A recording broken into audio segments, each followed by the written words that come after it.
ठरवतात, दशा नाही ठरवत. जर तुमची योग्य दिशा असेल, तुमचे कर्म शुद्ध असतील आणि तुमचा दृढ संकल्प असेल, तर भगवंत पण तुमच्या लाईफमध्ये ना अमावस्याला पण चमत्कार करतात पहा.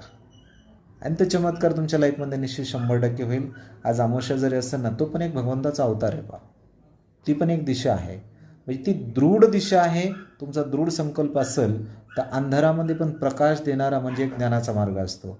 आणि ते ज्ञान म्हणजे गुरु कम्प्युटर आहे. आणि मला वाटतं तुमच्या बोलण्यातून ते निश्चित आहे आणि तुम्ही ज्ञानी आहात.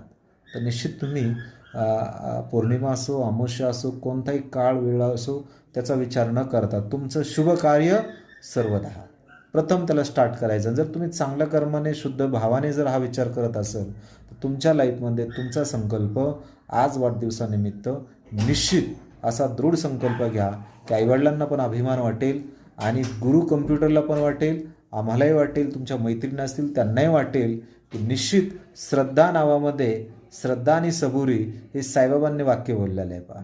बरोबर. तर श्रद्धा नावामध्ये खरंच एक संयम